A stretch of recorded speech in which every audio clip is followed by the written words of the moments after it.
be looking at that in just a few moments. Brother Ken Roman will lead us in an opening prayer, and then after that, we will begin our Bible study this morning. Our Lord, most gracious Heavenly Father, we're so thankful for the opportunity for something like this. We pray, Heavenly Father, that everything we say and do today in worship to you will be pleasing to you. We ask you to be with us as we go through this Bible study. Open our hearts, open our minds, so that we will be attentive to those things that are said and apply them to ourselves as they are necessary. We pray, Heavenly Father, for the speaker today. We pray that you will bless him with a long and useful life in your service. Be with us as we continue to worship you through this lesson. In Christ's name we pray. Well, it just so happens that I've been looking forward to these studies, but then at the same time, I look at a couple of the previous past Sundays, and I'm just like, man, he just loaded us up with this. Because how do you try to cover the Sermon on the Mount in essentially 3 weeks? The greatest sermon that's ever been spoken on the face of this planet, and you're supposed to cover it in 3 weeks, and then today, we look at the Beatitudes, but before we even get to Beatitudes, we talk about the choosing of the 12. Well, how do you talk about the choosing of the 12 in a 40-minute period? And so here it is. Here I'm taking my time, so let's just get into the lesson. All right, so when we think about Mark chapter 3, Luke chapter 6, Matthew chapter 12, the man with the withered hand, how does this miracle occur? What transpires? What happens here?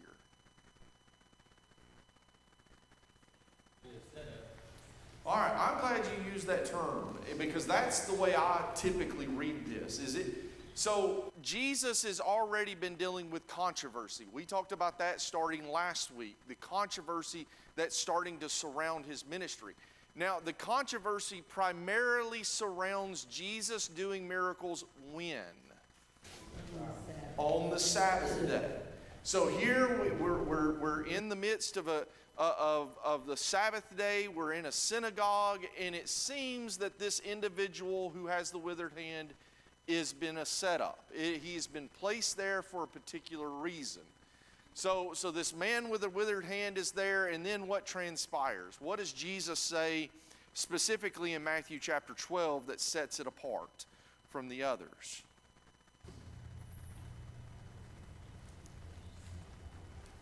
Was it lawful to do what? Is it lawful to do good? Is it lawful to heal on the Sabbath? And here they're using it. I mean, whatever they answer, he's going to use it. So then he gives them that question there in verse 11. What man is there among you who has a sheep, and if he falls into a pit on the Sabbath, will he not take hold of it and lift it out? So the very first question for us this morning is, how did the Lord use the image of a sheep in the pit to demonstrate the hypocrisy of the Jews? How does that demonstrate their hypocrisy?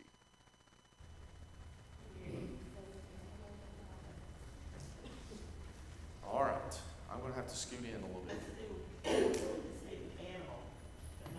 All right, so they're willing to save one of their animals from the pit on the Sabbath because then that would be doing good. That's but here Jesus can't heal a man who has a withered hand. Brother Don, you were going to say something? No, So the value of the animal is more valuable than the value of the human life. Does that not remind you of the Sarah McLachlan commercials that we see on television?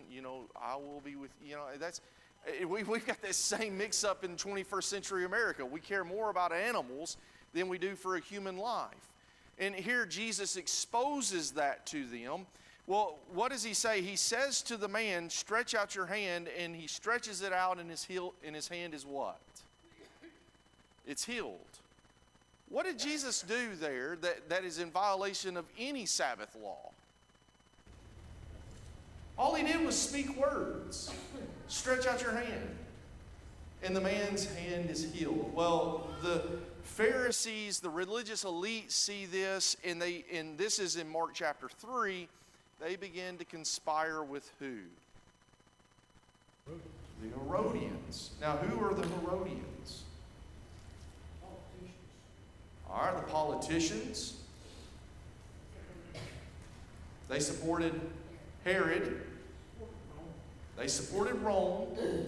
So again, if we're looking at the Pharisees, who is going to be the Pharisees' enemy before the miracle? The Herodians. But the enemy of my enemy is my friend. The enemy of my enemy is my friend. If we have mutual enemy, well, even while yet we may be on polar opposite ends of the spectrum from one another, we can still hate this one individual together. And thus we have the joining the alliance of the Pharisees with the Herodians. And where they would be diametrically opposed to one another, somehow they make it work between one another. Well, there in the same context, Jesus has a multitude who follows him, and this is only in Matthew chapter 12, and this is verses 15 through 21. What do we see there in 15 through 21? What fulfillment does Matthew give us? This is to fulfill who? Isaiah. And again, that's the typical formula for Matthew's gospel, is he looks to the prophet Isaiah quite often. Now, this is one of those servant psalms. You think about it in Isaiah 42. But the thing that has always captured my attention, and this was the only reason I wanted to point this out, is look at verse 20. Verse 20 of Matthew chapter 12. I should have said that. Matthew chapter 12, verse 20. Quoting from Isaiah chapter 42, it says, "A battered reed he will not break off, and a smoldering wick he will not put out until he leads justice to victory." What's the imagery there that we see about Jesus and him dealing with the sheep of Israel? Saving. He's saving them. He's restoring, just like he did the man. He's restoring their spiritual strength. All right. So you've all dealt with fires before. You have a pretty good fire today, and you let it go out, and the flames go away. But what can you still do the next day if you have the time and the willingness and the patience? From the coals of that fire that you have today, what can you do again tomorrow? You can rekindle it. You can restore it. And that imagery that I've always looked at verse 20. A battered reed. You think about a reed that's bent over. I mean, it's just hanging on by just a few threads. But yet, if you're tender with it and you bring it back into the major plant, you support it, it'll grow strong once again. And what does Jesus do for each one of us? The very same thing. I was a battered reed. I was a coal that was going out. I was dead, but yet through Christ I have been made alive again. That was just something I wanted to emphasize. All right. The choosing or the selecting of the 12. Now, he gave you multiple choices here, and I'm not able to put 1,000 things on here, so we're just going to go through the multiple choice questions one by one, and which one corresponds with the next. And if anyone has anyone that is wrong, well, we're going to mock you for being wrong. All right, I'm glad everybody's awake. All right, so what about Peter? Peter is the rock. And we know that because, even at the first time that Jesus even has an interaction with Peter, what does he do? Well, his name's not Peter, it's Cephas, Simon. It's something, and then he changes his name to Peter, which means rock. And that's going to play a huge emphasis because later in Matthew's gospel, what is Peter going to be told? Upon this rock, I'm going to build my church, and all of those things. All right. So what about Andrew? What do y'all have for Andrew? Well, I had what was left as official. That I thought that was the biggest disappointment for me because I did the same thing. I couldn't. I was like, well, I'm not going to, click fisherman first off because I'm going to go down through there. What other things can we note about Andrew? He's the one that brought Peter, and I always loved Andrew's evangelism.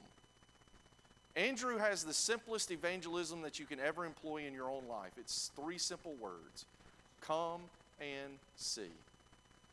That's how easy evangelism is. Now we make it so difficult sometimes, but that's what Andrew did. He told his brother, "Come and see. Come and see. That's what I always remember about Andrew. A couple more could be foot fishing too. Well, it maybe half of them could be. So that was another trick of it.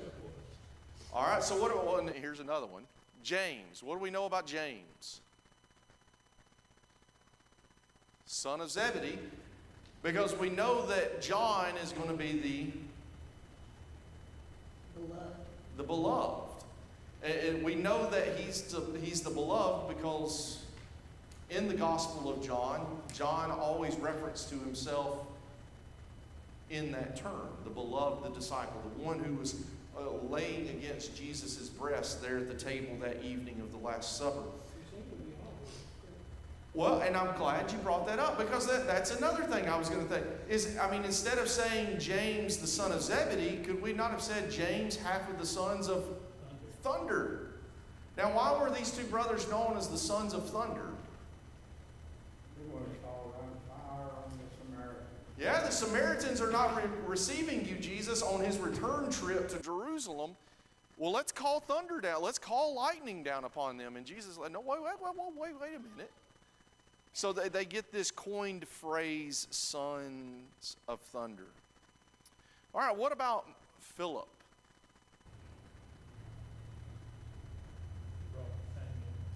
All right, he brought Nathanael to Jesus. The thing that I always think about Philip is from Bethsaida. And then if you look in John chapter 6, John was very specific. When Jesus is about to feed the 5,000, who did he ask specifically about receiving or getting food? He asked Philip. Why? Because where they were eating was near Bethsaida. And that's where Philip was from. All right, so we have Philip, and then we have Bartholomew. Now, what do we know about Bartholomew, or what do we suspect about Bartholomew? Possibly Nathanael. That's the way that I have typically read John chapter 1.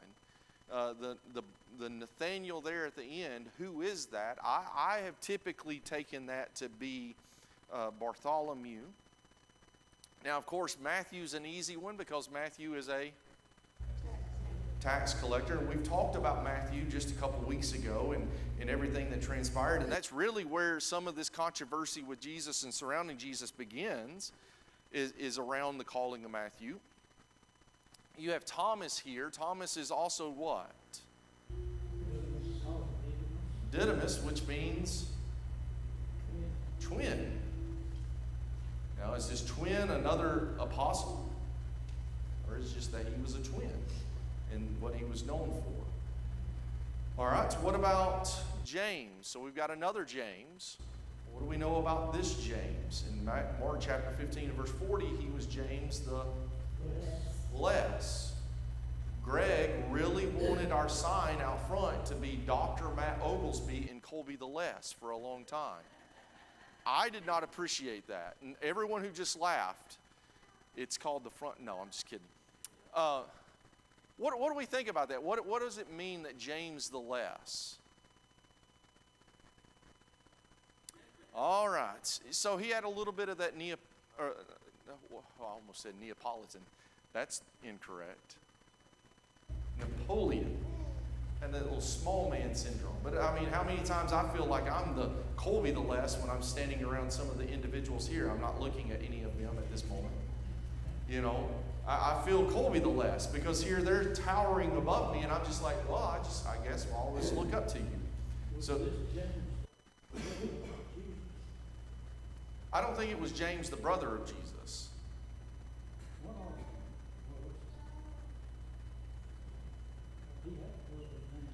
He had a brother named James. I don't take any of the 11 or 12, including Jesus, I don't take any of these being the brothers of Jesus, primarily because of what's told to us in John chapter 7, that the brothers did not believe him at this time.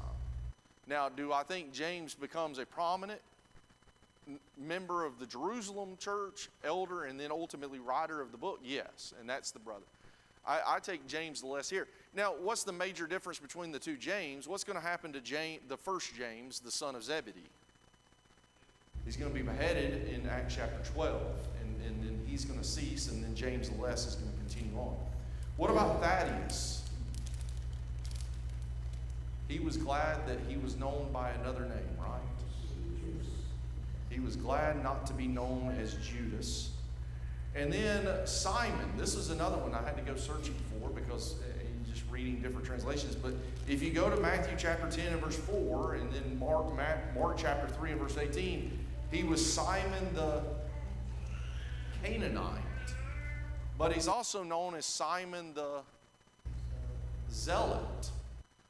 And so when we look at these 11, when we look at the 11 disciples of Jesus that are going to remain faithful through it all, you think about Matthew and you think about Simon.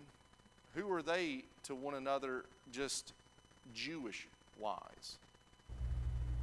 One's a total opposite, because you got one who's a tax collector and one who is a zealot. But here they're very opposite of one another when it comes to their Judaism and the ways in which things would have been done in that first century, and especially in the days of Jesus. But Jesus is able to bring them together. And then, of course, you have Judas, who is the betrayer. And I know that this is, and it's noted every time in all of the namings of the disciples, that Judas is the one who betrayed him. Judas, and that's where Thaddeus is glad that his name was not just Judas, because even when he says something there in that final day, it's Judas, not the betrayer, said this to Jesus. All right. Any other comments, questions on the selecting of the 12? Iscariot or Kirioth. Iscariot. I know that at one point in time I did some reading and I didn't believe it because I thought that was just far-fetched. That it possibly could mean he was a redhead. Had some emphasis about him being a redhead. And I didn't appreciate that commentary at all. Just a quick question of clarification. The rock, I want to make sure we understand he's not the rock the church is built on. No, it's the confession that Peter makes. Peter's but just a pebble, and that's the emphasis even there in Matthew chapter 16, is that Peter was a pebble versus the rock, which is his confession. Jesus is the Son of God. That is what the church is built upon. That's the cornerstone of the church. Stone. Yeah, a small stone.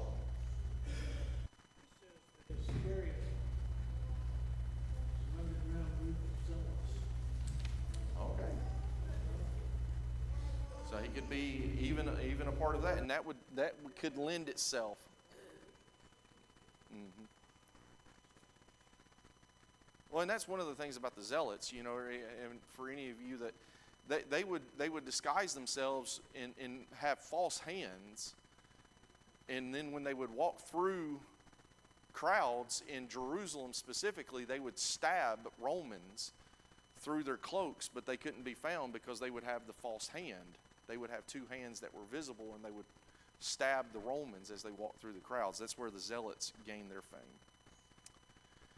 All right, so now we begin the Sermon on the Mount, and I have approximately, 15, 20 minutes. I think Brother David Wilson taught through the Sermon on the Mount, was it last year or the year before? It was sometime recently he taught through the Sermon on the Mount, and when he did such, he took a week at a time through the Beatitudes. Well, we get all of the Beatitudes this morning, so again, we have a lot before us. Now, when we think about this term beatitude, what does beatitude mean? All right, blessed or happy. How many of you are reading a translation this morning that has it translated happy as a man? Does anybody have that? Good. I just don't like that idea. I don't like the idea of happiness being tied to these things, because happiness is what? Well, it's joy, but it's so much more. It's dependent upon the external. I see a $20 bill. I see a $20 bill on the floor and I pick it up. Woohoo! I got $20. But then Brother Don turns around and goes, that fell out of my pocket. And what do I have to do? I have to give it back to him because I want to be a good Christian, right? But you see, happiness is gone in just a moment. Where blessedness is something that it's more, it's not temporary, it's something that is long lasting. Now, when you think about Beatitudes, is this the only place that you can find a Beatitude in the whole Bible? No, Beatitudes are throughout the Bible. A good sermon, and I'm speaking to myself, hey Colby, do this one time. A good sermon would be the Beatitudes in the book of Revelation. There's multiple Beatitudes there. Blessed is the man who, Revelation chapter 14 and verse 13. Blessed are those who what? Who die in the Lord, for they have rested. They find rest there. There's a beatitude. A beatitude of Jesus that we don't have recorded in any of the Gospels is what? The forgotten beatitude of Jesus. That'd be a good sermon. Yes, and I think that's the emphasis of these are the attitudes. These are the heart attitudes that we ought to have in our lives. The forgotten beatitude. Yes, Acts 20 and verse 35. Blessed, it is more blessed than to receive. There's the forgotten beatitude of Jesus. I couldn't get it past Frank. I saw him. He didn't even use his Google. He knew it. All right. Well, explain to me how the kingdom of heaven belongs to the poor in spirit.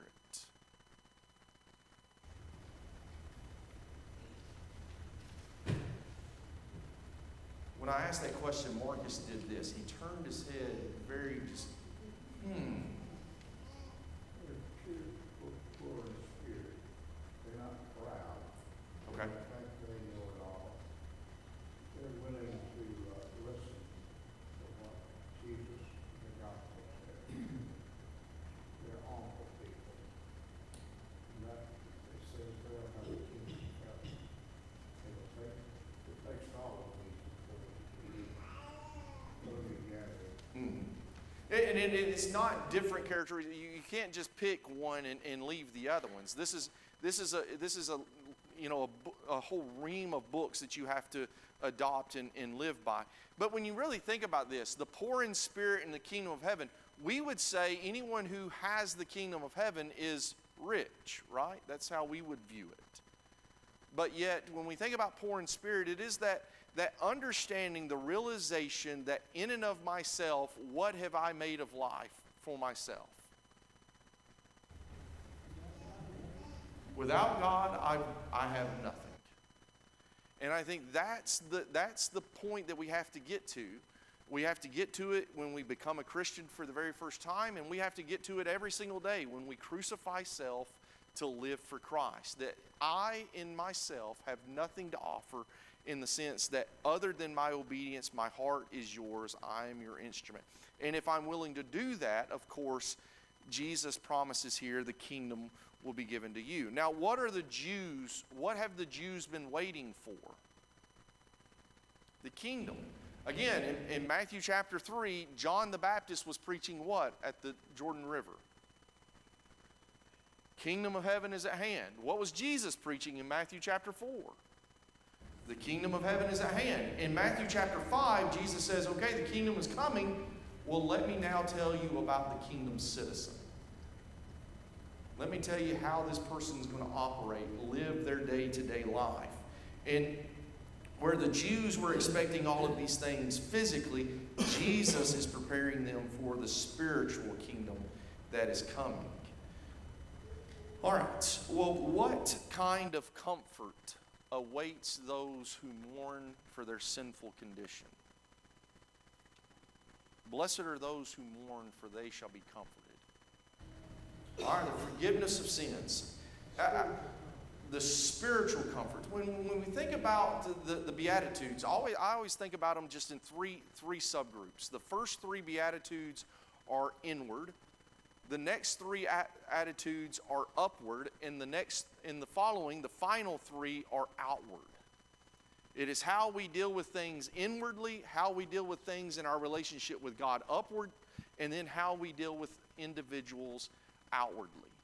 So in our day-to-day lives that way. But here, if we begin with the premise that we are spiritually bankrupt, and without God we have nothing, well, then we are in the greatest need of His forgiveness.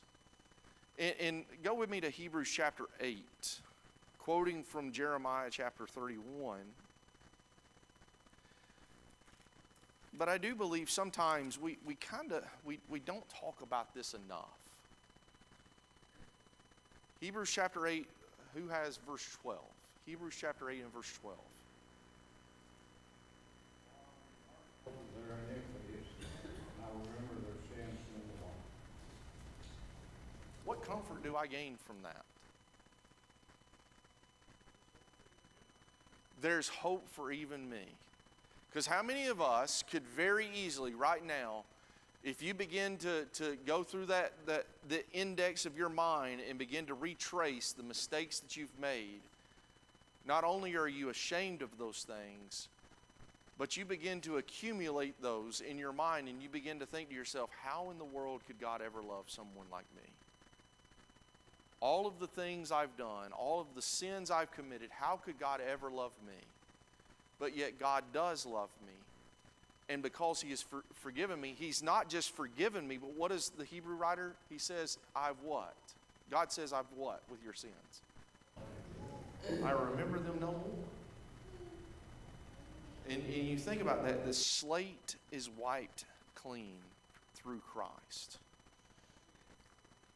Way reading about the book of life in Revelations that makes it bearable. Absolutely. Because, I mean, without the forgiveness, we have no chance of being in that book, do we? Without His grace, without His mercy, we have no chance.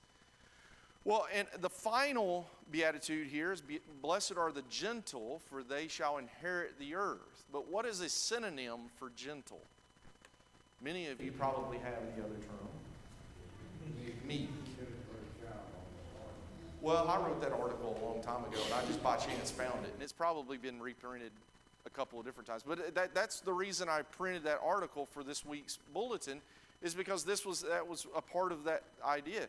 When we think about gentle, first off, if we just use the word gentle, let's not even talk about meekness. Is that a term that we typically want to be described as? Yeah, it's called. All right, as a man, I don't want to be seen as gentle. I want to be seen as manly, right? But what do we see in this idea of gentle and meekness? What is the true emphasis of these two things? Kind. All right, kind, caring, humility.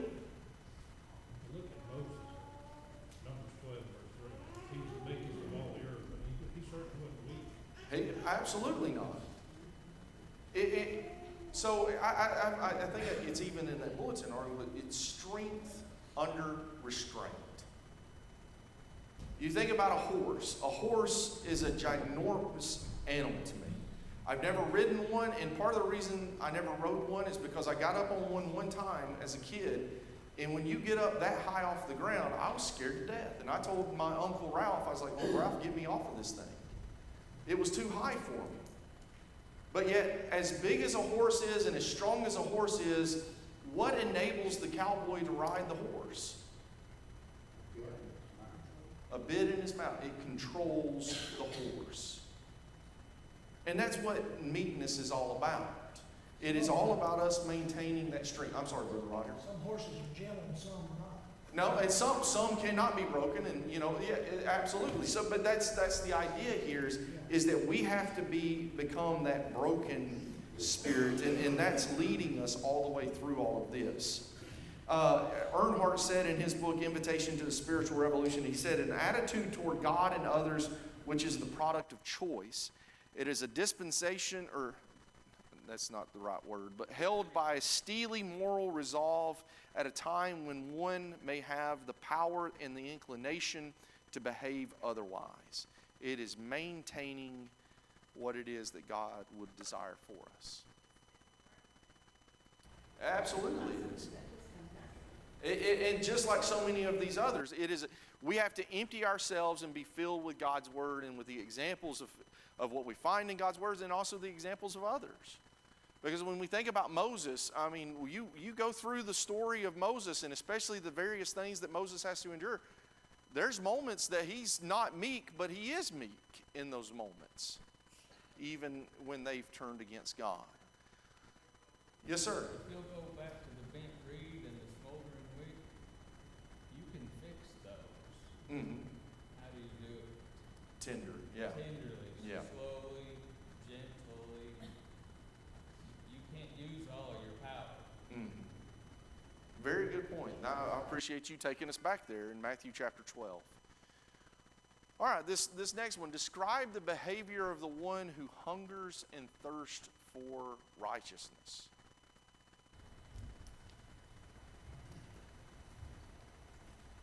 Equivalent to teenage boys, and I think their appetites for physical food. All right, so teenage boys have an appetite for physical. I don't know what you're talking about. I mean, nothing like we used to cook with 1 pound of hamburger meat, and now it's 2 pounds every time we cook anything. Because those boys like to eat. Miss Julia? They want it, desire it, and need it very strongly. Oh, I like that. They want it, they need it, or they want it. The 3 things again. I'm sorry. Want it, they desire it, and they need it strongly. Want, desire, and need it. All right? Craving. A craving for it. What else do y'all have there? Goes beyond thinking to actions. What do you mean by that? You have to have more than just wanting it. You have to do the actions to go get it. All right, when you find the source, you're going to continually go back to the source, right? You're going to go back to the source. As the deer pants for the water brooks, so my soul longs for after you, oh my God. I mean, that's just Psalm 42 and verse 1. Is that not encapsulating what it is that Jesus is calling for here? And Isaiah 26 and verse 9, at night my soul longs for you. Indeed, my spirit within me seeks you diligently. When my earth experiences your judgments, the inhabitants of the world learn righteousness. But that attitude of longing for, yearning for, seeking for, needing it in our lives. So what are some avenues by which we can achieve this in our day and time? Say it again, I'm sorry. Bible study. All right, prime example. Well, how are you a prime example? Because of the way my life was, I knew I was, at a point in my life, I was hungry, I thirsted it. I know exactly what I think His plan for me was for the rest of my life. And that's, It's interesting when that good and honest heart gets that first appetite for the truth, and you get the taste of the truth, you never want to taste anything else, do you? You don't want anything else in your life. That's all you want, is you want to digest the truth daily. Any other thoughts there about hungering and thirsting for righteousness? Yes, sir. There's a saying that, I forget who it was that coined it, but where you think you can or think you can't, you're right. Someone quoted it recently, I think, in the invitation possibly. But that's simple here because it says if you're hungry and thirsty for righteousness, you'll be satisfied. In other words, you'll find it. If you're hungry and thirsty for the opposite, you're going to find it too. So I just thought that was precious. Well, when you think about this, I mean, what does Jesus close out the Sermon on the Mount with? In chapter 7, about verse 7 beginning, he says, ask, seek, and knock. Those who ask will what? Receive. Those who knock, it will be open. And those who seek will find. And I think it's where the master teacher is bringing us to this idea that this is what it's all about, in finding that even in our own lives. Well, give a synonym. I'm just going to continue to mispronounce words, but give a synonym for merciful.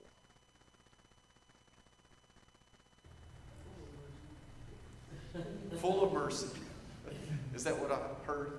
Full of mercy. That is a wonderful synonym. Grace in one sense. Grace, and yes, grace and unmerited favor and not receiving what you deserve. You have the differences in the base, the base roots and definitions of the terms, but gracious There's a term specifically in the New American Standard. I know it's used in different ways in other translations, but loving kindness, you see that quite often in the book of Psalms. The loving kindness of the Lord is everlasting, and that repetitive phrase in a few different Psalms. But that idea that God is just, He's always there for us. Now, if we're looking at this, again, we're looking at this in our relationship with God. Blessed are the merciful, for they shall receive mercy. Who are we supposed to be merciful toward? All right, everyone. Why? Because God is merciful to us, and everyone is in the same boat spiritually. I received what you all have. And what we ought to have is eternal damnation. But through God and through His grace, we have been given life. All right. So mercy, and they shall receive mercy. I thought he kind of got out of order here. So let's stay in order. A person who is pure in heart is a person who what?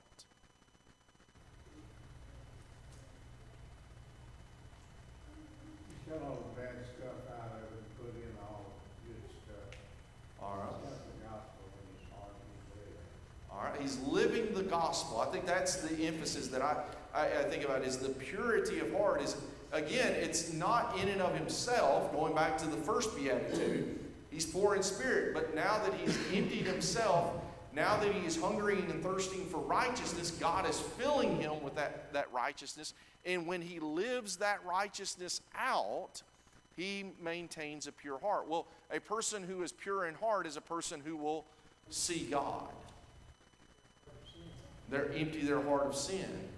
I love the promise there, though, in verse 8. Blessed are the pure in heart, for they shall see God. Who has seen God?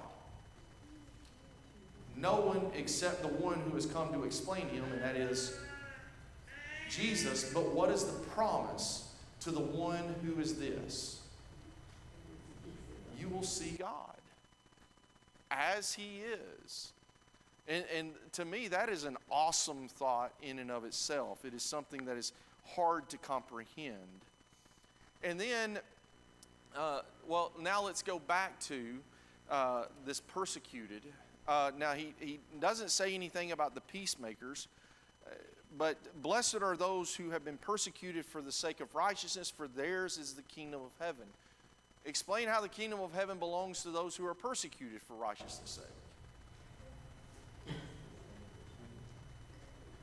I'm sorry. Repented of sins. All right, they've repented of their sins. The world hated Jesus. The world's gonna hate us. All right, if the world, in John 15, the warning that Jesus gives to his disciples on that very evening, if the world has hated me, know that it is going to hate you. They fought the good fight, 2 Timothy chapter 4. They've endured. They fought that good fight. They've kept the faith. They've run the race. If you're willing to die for something, what are you? Are you just a half-hearted person to it, or are you a full believer in whatever it is that you're willing to die for? You're fully devoted, aren't you? And you think about this. Every one of these disciples faced what? Secular history tells us what? Every single disciple faced what? Persecution and ultimate martyrdom. They all died for the cause. Well, what does that tell us about the cause? If it's worth dying for, it's definitely worth believing. It's definitely worth obeying. And it's definitely worth telling some other people about it too. That's the motivation behind all of these things. And I think there's the emphasis there that we ought to see. Now again, when you think about Jesus, I mean, He's the master teacher. How does He close out the Beatitudes there in verse 10? Blessed are those who are persecuted for righteousness' sake, for theirs is the kingdom of heaven. As any good teacher, what he does is he begins with a premise and he ends with that premise, and what he's doing is everything in between those 2 points matter a great deal, and that's what the kingdom of heaven is used for there. Now, the kingdom of heaven is going to continue to be traced throughout the Sermon on the Mount, and I ask you to do that. As you journey through the Sermon on the Mount, just underline or just take note of how many times Jesus talks about heaven or the kingdom, because it's continuous. But what he does is he firms up. This is his beginning. This is his first point of his sermon is, okay, here. You want the kingdom of heaven. These are the attributes. These are the characteristics that are going to be required of you. And that brings us to that final question. Well, give evidence that the Pharisees were steeped in hypocrisy. Well, I think Jesus said it best when he said, warn the people to do what they say, but not what they do. Absolutely. So Matthew 23, what they say when they're sitting in the chair of Moses, listen to them, but don't do what they say, because they're not walking the walk. Their talk and their walk doesn't match up. I don't remember that full quote, so I'm not going to try. Now, what evidence is given, and I thought this was just an interesting question, because what evidence is given in the Sermon on the Mount so far? Not just yet. But what is Jesus going to say in just a few verses there in Matthew chapter 5?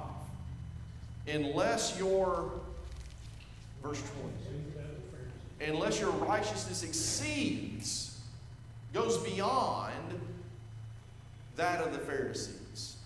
Now, if you're a common Jew in that day and age, and you're hearing Jesus say that, how does that fall upon your ears? That's a ton of bricks, isn't it? Because from your perspective, from your perception, when you look at the Pharisees, you see pure in heart. You see hungering and thirsting for righteousness because they know the law, or at least they know the traditions. I mean, all of these attributes you would typically see in the Pharisees, but Jesus says you have to exceed what they've done. He gives examples of sins that people commit, like murder and adultery. Mm-hmm. Where does it begin? Mm-hmm. It's the heart. Heart. Jesus did that. Sins. Absolutely. And now next week, as you continue down through chapter 6 or chapter 5, next week, that's the thing to think about, is that's the real impetus of the lesson, is Jesus is just in the introduction. But verse 20 is really the call to action. That's the call to action portion of the sermon, where he says, okay, this is what I'm going to expect of you. If you're going to be a kingdom citizen, you're going to have all of these attributes, and when you have all of these attributes, your righteousness will exceed that of the Pharisees and scribes. All right, any final or other observations down through? No, the universal law is the only way to keep us in good way. And see, that seems contradictory there, Brother Dickey. Yeah, but I think, nobody, I don't think the person ever went hungry because of giving something away or giving something away. And that, it seems to be a truth, isn't it? Just a truth. And I really think about that back to the very first very first beatitude. Blessed are the poor, for they shall inherit. And it's just you know. We can see that in our congregation too. Mm-hmm. The more we give back to God, the more blessed we are. Absolutely. And that's the point that Paul makes to the Corinthians in 2 Corinthians 8 and 9. Any others? Well, next week will be the final week of the first quarter. Next week, Brother Matt will be teaching. I will be absent. I'll be in Decatur in a gospel meeting starting next Sunday. But he will finish up next Sunday, and then following that, in the starting of the second quarter, he'll be the full-time teacher next quarter on Sunday mornings, looking at the second section of Jesus' ministry. I don't have anything else. Well, I'm out of notes. I'm closing the notebook.